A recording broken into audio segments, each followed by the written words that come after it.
This is Hannibal here from the Hannibal TV on YouTube. Today I have a guest that was one of my favorites from the WCW era. I actually was a big fan of his as Johnny Polo when he was with the Quebecers and Adam Bomb in WWE. He started in the Pacific Northwest. He was in TNA, NWA, former world champion. He's done it all. I think he's done work in MLW too in recent years. Now has his own movie, The Raven Effect. None other than Raven. How are you doing today, sir? Good, doing really well. Yeah, I got a documentary that this director made about me that just came out, and it's a interesting story because I'm partial to it because it's me, but I made sure that when we did it that it would be warts and all, like it'd be 100% honest. So it shows all my negative traits, all my bad behavior, and hearing that from my friends too. We wanted them to be honest, and yeah, it's a really great movie, but it's painful to watch for me because I've dealt with all the issues on the psychologist's couch, but having to deal with, but having to see it again and brought up constantly because I've got to sell the movie is very painful. How can we watch the movie? Let's get that started for someone that Amazon wants to. Prime, Amazon Prime. Just type in Raven or Nevermore. Nevermore. When I first we first released it, you had to type in Nevermo before it would come up. But I think now it comes up at Nev. But just type in Raven, it comes up faster.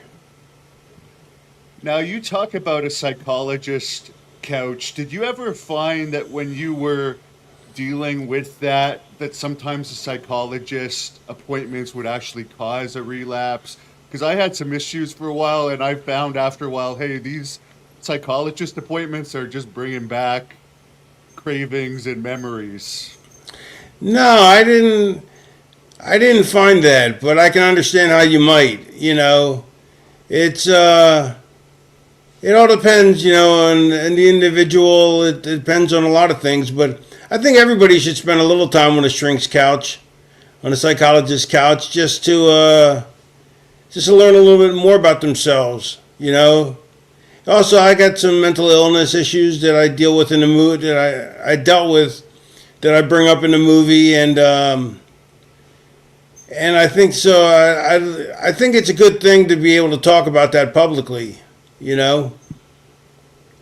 Yeah, and I appreciate you being so transparent. I'm not going to say I've seen the movie yet. I've just seen clips of it, but I know your story, and I know wrestlers usually. You're one of the few. I would say you and Rob Van Dam seem to be two that I know of that are very transparent, and you don't try to put up fake images of yourselves. No, I don't. But it's also got me into a lot of into a lot of heat with a lot of people because I'm very honest. Somebody would come back and they go, "What'd you think of my match?" And if it sucked, I'm going to tell them it sucked. I'm honest to a fault. I would prefer that than the Well, fakery. here's the thing: 10% of the people preferred, 60% of the people, or 75% say they preferred, but only like 10% really preferred. True. You know what I mean? You've been in the business long enough. When guys come back from the sorry. Oh, they don't want to hear a critique. No, they want to hear good match, good match. Yeah, I understand that. Hey, speaking of mental illness, I know you had a run-in years ago with Billy Jack Haynes. I actually talked to him in the mental hospital not too long ago. He called me every day for about 10 days straight. Then they must have cut him off or something because then I haven't heard from him since. But what are your thoughts on everything that went on with him and the murder situation? Yeah, I'm not familiar with all the details. Run it by me real quick. Basically, he was friends with this powerlifting guy, and the guy passed away. He was friends with this guy for about 20 years, I guess, in Portland. This was his mother. So the woman was about maybe 15, 20 years older than Billy Jack. When when he was alive, he didn't want Billy Jack dating this woman. He ended up dating this woman. Apparently, they'd been married for about 2 years. The But he mother? was, yeah, the mother. Okay. So I guess she was in her 80s, and he was in his late 60s, early 70s. So I mean, it's not too bad. But I guess the son still didn't want the dating to happen. But I guess she had a mental health illness, dementia, and he claims that it was getting too bad, and the reason, well, he denies killing her, but people are saying that it was a mercy killing. But for the record, from the last conversation I had with him, he's actually denying that he killed her. But the official story is that people reported on in the news was he killed her as a mercy killing. When did with this happen? February 2024. Yeah, I remember vaguely hearing something about it. What's happened since then? Well, they've put the trial on hold, and he's been put in a mental institution basically until he can be thought fit to stand Competent. trial. How's he sound when you talk to him? He's not there. He's not all there at all. I think it's Dementia? for the safety of the public. He's delusional. He doesn't understand reality from what I can understand. I think he actually believes. Everything's a work? Yeah, it's a sad situation. Yeah, it sounds like it. Yeah. It's not funny. I'm laughing at it because I feel bad for him. Actually, No, I know. I know you're not. I know you're not laughing at him. Laughing at him. Yeah. I mean, this business, it can make you paranoid, and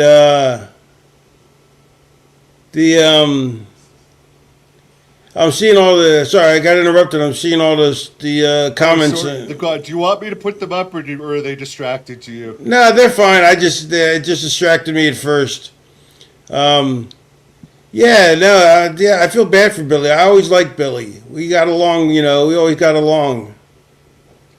Yeah, I don't know. I haven't heard your story yet, but do you think that the business attracts people with mental health issues, or does it cause them, or does it aggravate them if they're already Yes. there? 'Cause I remember Lanny Poffo telling me if you already have something like that, it's going to get worse in wrestling.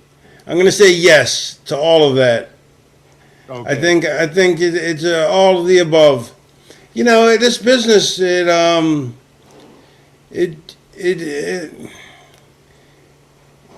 business is a work. It's based on not anymore, but it used to be based on a con. And when you think when you are involved in a con, you think everything's a con, and so it can totally mess with your head. Like in that respect. And it's all the bumps and bruises and banged in chair shots to the head and bumps, and the emotional distress it puts on relationships. It's toxic. This business is highly toxic. I mean, it's a shame. It's a shame that that's not addressed, in this business, mental illness, or maybe it is now. I don't know. I don't follow it anymore, but Do you it's not follow it because it aggravates you, or you're just not interested in it? I lost interest when they had the invasion angle with the alliance, and they didn't use anybody, and it just disenchanted me. I felt such disgust for the business because they wouldn't use anybody, except they used RVD. Thank goodness for that. At least he got used well, but nobody else, and the. It was a shame, and I lost interest, and I never started watching it again. But part of it's because I'm a completist. Like if I watch it, I'd have to watch all the shows, and who has time for that or wants to do that? Way too much wrestling. Also, I'm a UFC. I got an addiction for UFC, so I watch MMA constantly. So I guess I get my wrestling fix out of my pro sports fix out of that, and plus, there's a lot of good TV and a lot of good books out there that need to be read and watched, and I just once I stopped watching it, after a couple of years went by, I just never went back. Yeah, I understand. Would you come back if you were offered? Like someone's asking on here, would you come back for Juggalo Championship Wrestling or something if they gave you the right offer? Or are you just done with it at this point? Well, I'm not done with wrestling. I still go to do shows. I still do run-ins and I consider myself semi-retired. You know what I mean? And but I don't want anything full time. It's too much. I don't have the energy for it. I got a sleep disorder, and it makes me. When I go to sleep, I wake up like 20 times a night. So that when I wake up for good, I'm still exhausted. So some days I'm better, some days I'm worse. But because of that, and I don't need to. Thank goodness. Knock wood. Knock wood. I'm financially in a good place. I can afford to just do one show a month, one or two shows a month at the most. How did you avoid losing everything when you were into your addictions, or were you into the addictions that were less expensive? I was an opiate addict, but back when I did it, I had health care, so I would get my drugs for free.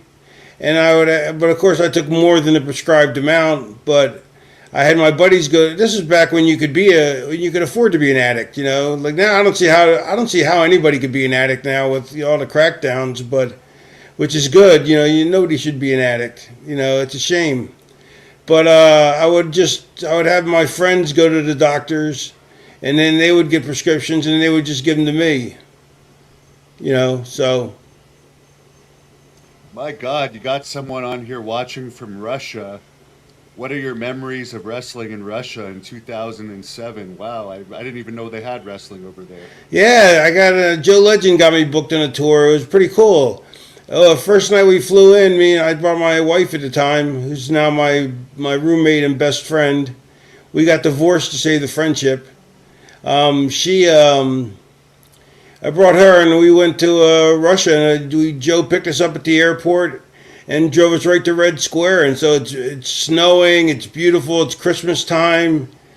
Oh, it was amazing. It was a great trip. I really had a good time with that. I know you follow UFOs and stuff, which I actually report Yeah. on, and I'm quite obsessed with myself. Are you aware of any of the sightings that have happened there over the years? Because apparently they're a little bit more open about the investigations that the country has done. Yeah, they're more open about Bigfoots too and all kinds of stuff. The but I haven't seen that much. I try not to. I don't watch it on YouTube because you don't know what's legit and what's not. So I try to watch. I try to watch shows that are on that are more reasonably sourced. You know what I mean? Like Netflix, or Prime, Amazon Prime. I figure at least those they made it into an hour and a half movie, documentary. At least there's got to be some legit stuff in there, and I find there's a lot of stuff that's really good. There's a lot of stuff that's really bad, but with YouTube though, I'm afraid to just try and find one. And what I've been finding on YouTube lately that's been entertaining me is Mandela effect.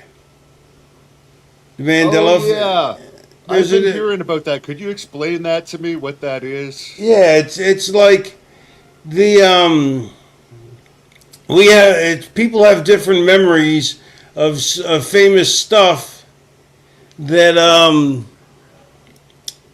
they're like Oh okay yeah, like everybody thinks Sinbad was the genie, right? That's one yeah, example of in a it. movie Kazam, yeah. Yeah. Yeah, or like the Fruit of the Loom underwear. It had some people think that a lot of people think that there was a basket behind it, behind the fruit, like cornucopia it's called, and but it wasn't. There's thousands, I don't know about thousands, but hundreds of these Mandela effects that are really crazy. Like I was just watching one today, it really blew my mind. Oh yeah, you know the Eurythmics song "Sweet Dreams Are Made of These"? Oh yeah. It's one of the Okay, best how do you ones. remember the lyrics? "Sweet dreams are made of these," or "Sweet dreams are made of this"? These. That's how I remember it, but it's this. Hmm.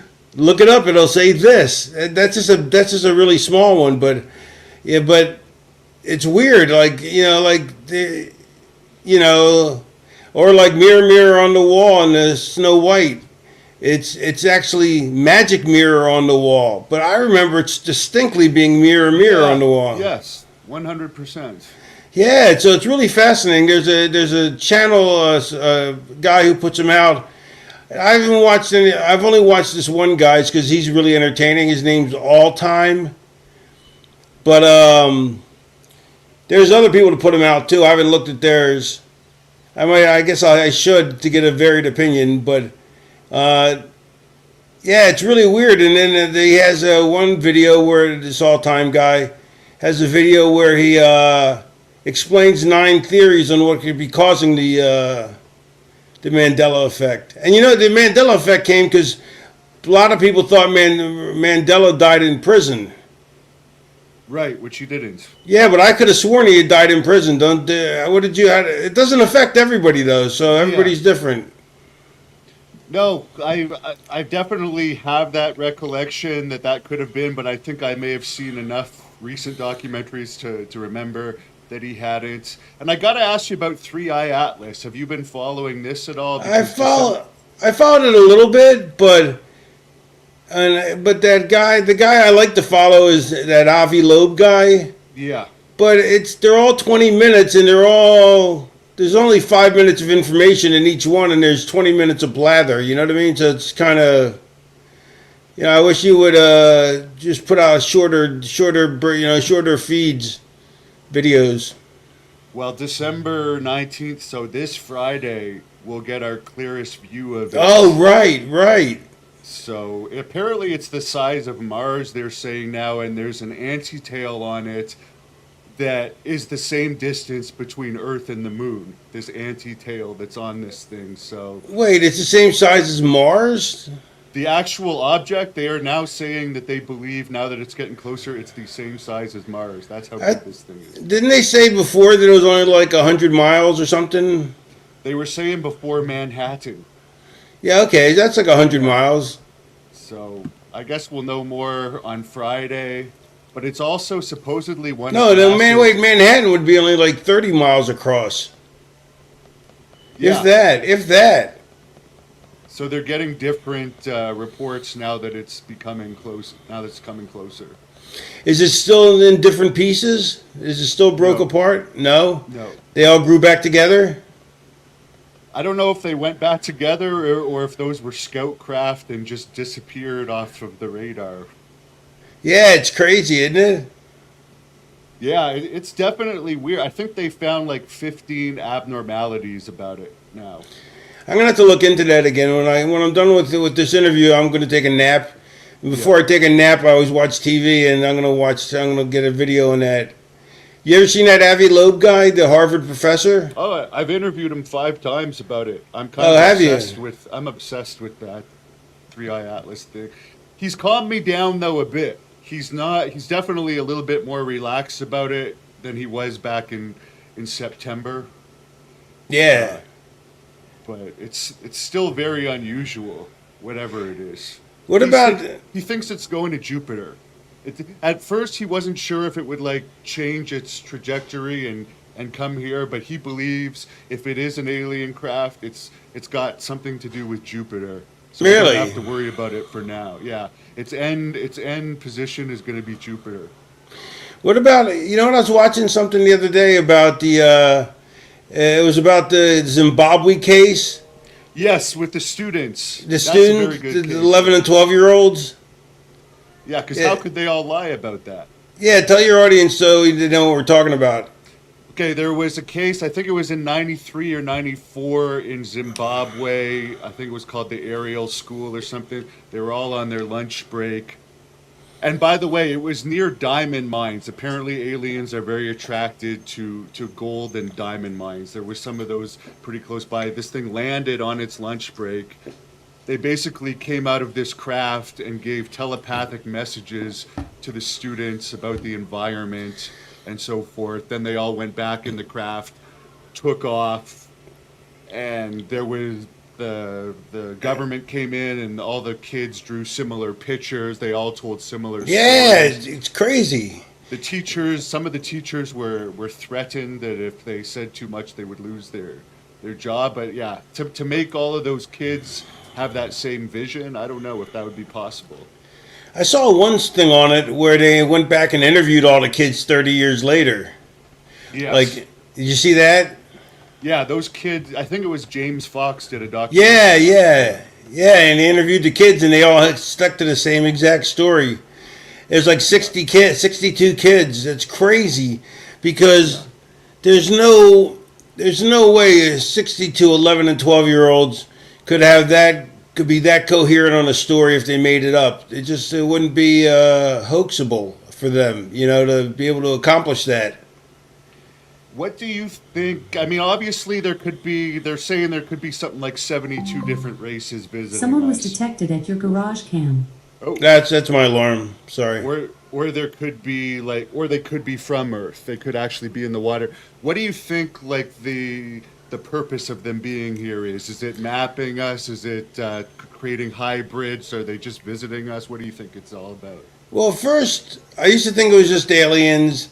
Now I'm a lot in favor of interdimensional, because it's so far away to travel, unless there's stargates, which I got something in my eye, which is possible, but I like to think that the comments. You see the comment? Yeah, Pat Patterson's favorite. That's funny. Very. So I tend to think that I believe in the Nibiru and the Anunnaki thing. I'm a firm. I feel like that's believable. That's convincing as an argument. So I feel like that'd be a race that could be here.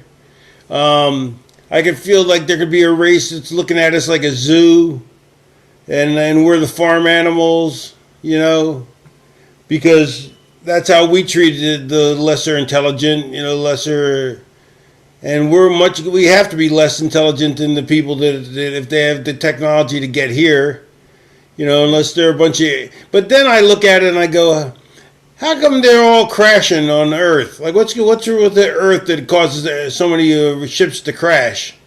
So I have a hard time getting past that. So but I don't know. It's so you just need proof. But I am convinced of Bigfoot, though. After reading this book by this guy Lloyd Pye, you ever heard of him? No, you could tell us about it though. Yeah. Lloyd Pye has two books out. He's passed away since then, but it's called "Everything You Know Is Wrong" and "Everything You Know Is Still Wrong," which is pretty funny titles.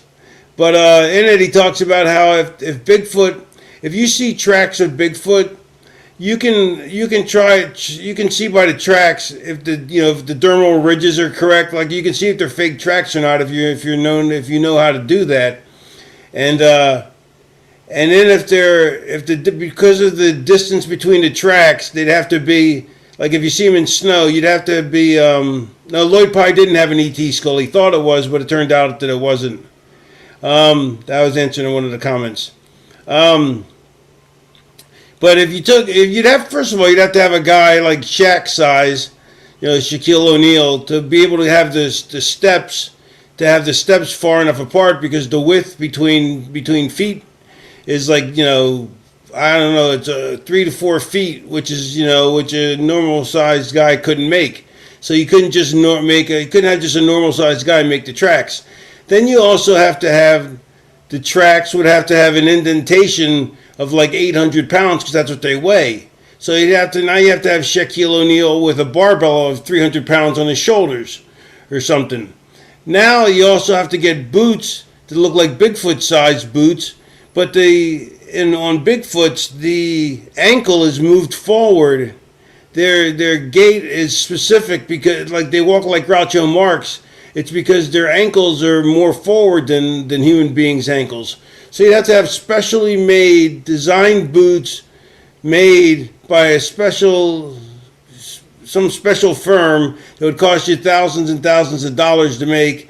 Then you'd have to have a guy weighing, 300 pounds making these footprints and wearing a 300-pound, backpack or suit on them. It's too much. There's too many, and then you have to get the dermal ridges right on the tracks. It'd be impossible to fake a set of tracks. As opposed to one track, as opposed to one print. But when you see those multi prints, if they were faked, you'd be able to easily to figure that out. Right, and I have heard some stories also related to aliens that there are some that supposedly look like Bigfoots and also that look like midget versions of Bigfoots. Right. So I don't know if that it could be crossed over too. Yeah, you ought to read the book. It's by Lloyd Pye. It's called Everything You Know Is Still Wrong. Or you might want to read, I think that's like 600 pages. The first one is 300, I think. It's just a more comprehensive one, the second one. But either one, get either one. Everything You Know Is Wrong or Everything You Know Is Still Wrong. I'm such a fan of his. I'm so sad that he died. I'm sad that died is the Bigfoot guy, Dr. The footage? No, the guy who's like the biggest authority on it. He has a beard and a mustache. He has a beard like yours. Mustache is gray though. He works in I think Utah. No, Idaho. Jeffrey Meldrum. Yeah, Dr. Jeffrey Meldrum. Apparently, he got brain tumor and died in like 6 months. Like 6 months ago. That is sad. Yeah, I really felt like I never feel sad when celebrities die because I don't know them. Why should I feel sad? Right. Other than human empathy, but him, I like. There's so much though that we could have. We're so close to being. We're finding so much more out about big feet, Bigfoot, big plural, whatever the plural is, Bigfoots, and so much more information and. This is a wrestling historian. Can you please put all your blogs back on your website? I'll look into it. Yeah, it's just and he's so young. You know what I mean? It's just such a shame. But it's weird that I don't feel like when Heath Ledger died, I was like, okay, Heath Ledger died. It's sad, but whatever. But just for an example, of somebody who was really mourned by the public. But Dr. Jeff Meldrum dies, and I'm like, oh man, I'm really sad. Well, maybe you have some type of connection with him from a previous incarnation or something. I don't know about all that. What is your thoughts? A couple things. What are your thoughts on Sabu's passing, and what do you think happens when we pass? Is it over, or is there something else? I want to believe there's something else, but I want it to be. But then you have to play the game of, what if it's something bad? What if it's something bad that you're passing over to, like a worse reality? That could be it. It doesn't have to be a better one. What if we're Hopefully reincarnated into mice that are just going to get killed by a snake. The best book I ever read on this was Conversations with God. The guy wrote a couple books, and Conversations with God, book 1 is the best that I've read. And in it, he talks about, basically, the guy says that he started writing down questions to God, and then he started feeling like he was hearing the answers, which, sounds kind of hokey, but, and can kind of, bullshit, but his answers are so down the middle, they're so unique and so down the middle without any bias that it really seems like that something, either he's just a genius or he did touch something divine and got some answers, but he says, we choose our own. We're all God experiencing Himself, that God peels us off into different people, and we're all parts of Him, and we're all experiencing life for so God can experience life, so to speak. Does that make sense? Yes. It's been a Yeah, long time since I've it's heard been a that. long time since I read the book. And last question here related to your movie, which, as you said, it's on Amazon Prime if people want to get it. And the Raven Effect is your website, right? People want Yeah. to.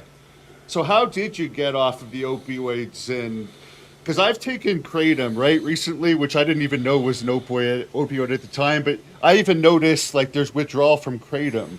So Oh yeah. how do you deal with like opioid withdrawal? It's brutal. It's just brutal, you know.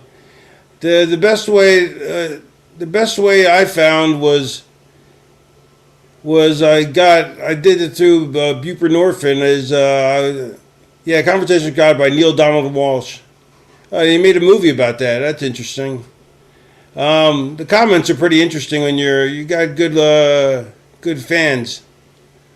I did what did I yeah, I took buprenorphine and I just titrated my way down, and it was brutal. It took me, my dose was so high, which I don't even want to go into, but it took me 9 days of detoxing, and it was brutal. You know, you have to take, sometimes you anti-anxiety. The best way to do it is through a doctor's care, I would imagine, because with a doctor, he can give you medications to help you with the side effects. You know. And what are your thoughts on stuff like kratom, where they don't even really tell you, hey, this is just like a energy supplement, and you're taking it for a couple weeks, and suddenly you got an opioid addiction? Yeah, I heard kratom was pretty bad, and then I did a little reading on it, and I even told the guy on my website, the guy who gets me ads, and he's also my co-host of my website. I have a website. I mean, not a website. I mean, podcast. I'm sorry, the guy who does my podcast with me and also gets me ads. He said, I told him, I said, no kratom ads. I don't want to support the product because I think it's a dangerous drug because it's so addictive, you know? Yeah, it's the lesser of evils when you consider it to other drugs, but there's horrible withdrawal effects that I've noticed, particularly from that 7-OH type. Yeah, it's a shame, you know? It's a shame, but, you know, that's all I can do is my small contribution is to not take any kratom ads, you know? That's basically... I had a back spasm for 3 years, only take benzos, are the only thing that helps. You see a chiropractor? I imagine you have. You have to see the right chiropractor though. Like the chiropractor I found in Atlanta, he's so good. His knowledge base is so far-reaching. But I've been to a lot of chiropractors that are worthless too. You know, so I don't know. I'm not a doctor, so I can't. You know, all I can do is tell you what helps me. And I see my chiropractor every week, and because of that, I'm not in any pain. Knock wood. Stretching will help too. I actually just have to mention this because I watched it recently. Your shoot interview with the Hockey Talk man was pretty damn funny. Yeah, we did that years ago. Yeah, that was a blast. Honky's a great guy. I think WWE's just given him one of those Legends contracts to keep his mouth shut the past 5 years or so. Could be. Well, I really appreciate you coming on. I know you're a busy guy and you're pretty tired, so I appreciate it. You want to give us one last plug on why we should watch this? I think we got a good taste of what's in it just from talking to you here. Yeah, it's basically it's autobiographical. I'm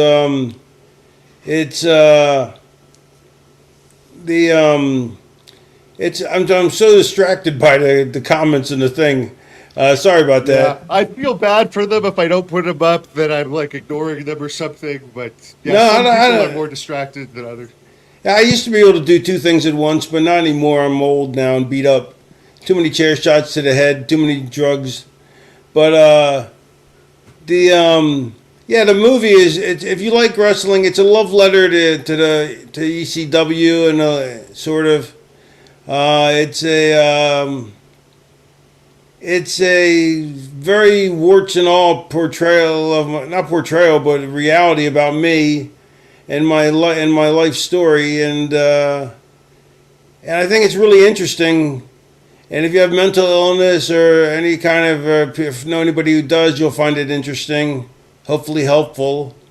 I wanted my friends to be able to see, to understand me better too. My friends and family and fans. That's another reason why I wanted to do it when the director suggested it. But yeah, I just, it's if you love wrestling, you'll love this. If you just love if you just like documentaries, you'll love it. That's the feedback so far. It's been universally praised. Thank goodness for that. Because that would suck if they panned it. If my life got panned, that'd be terrible. Yeah, so that's good to hear, and I read the news, and I haven't heard anything bad about it, and yeah, you're an open book, so people can't really hate on you, really, at this point, other than if you've done something personal to them, like you're not Right. hiding anything, you're admitting your mistakes and so forth. So Yeah, where can but people you, follow you have to? to. You have to. I mean, I just feel like if people were more honest about themselves, and with other people, the world would be so much of a better place. You know, I'm not saying I'm a great person. I'm just saying that I'm trying to be a good person, and that's what I aspire to. I think in life, if as long as we should. I think life is meant to be enjoyed, and you should try and leave it at least a little bit better than you found it, and that's I think is all that's necessary.